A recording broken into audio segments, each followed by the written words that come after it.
Good evening, I'm Russ Spencer. And I'm Amanda Davis. New at 6, an expert in emergency driving techniques says a cost-cutting measure by the city of Atlanta will endanger the lives of police officers. APD is trying something new with its fleet of vehicles by taking old patrol cars and overhauling them. Well, Fox 5's Morse Diggs is live at Northeast Atlanta Police Zone with our top story tonight. Morse?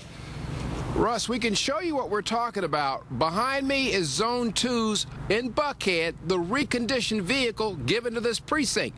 It is vehicle 28170. Now, the city has spent more than $11,000 on a 7-year-old vehicle. The problem, since they got it back, reconditioned, it's been back in the garage twice. What you're watching is a training scenario for law enforcement.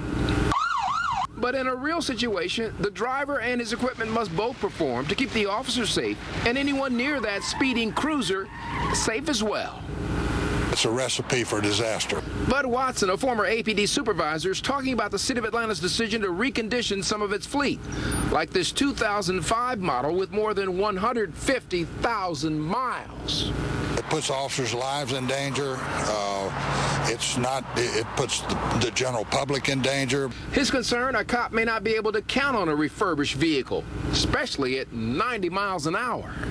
At City Hall, Chief George Turner's top assistant tried to reassure council members the first 8 cars with the changed-out parts are reliable.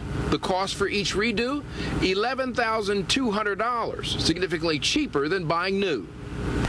They're going to go in and they're going to replace those component parts to rebuild that car essentially and make that car almost like a new car. Watson is an expert. He taught emergency driving for APD. Officers, what's special about a police car?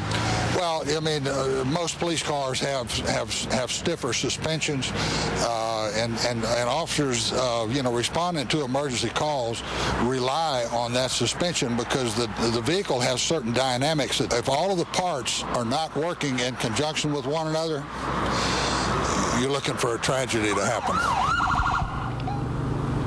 Now, in addition to that, this vehicle's been a headache. Inside, you see there's supposed to be a computer there. There's no computer in here, so it's when they've taken it out on the street, then they have to come back here to try to fill out their reports. Now, again, this is a pilot program. 8 cars have been done so far. Sean Jones, the deputy chief, told me that they're going to reassess once they figure out how all these vehicles are working, reassess and decide if they're going to do more. What you heard from Bud Watson, who's a former state PBA president, he's saying, look, you might save $18,000 per car. It's not worth it. It's not worth the jeopardy. It's not worth the questions. Reporting live from Buckhead, I'm Morse Diggs, Fox 5 News. Well, let's see how the test goes. Morse, thanks very much.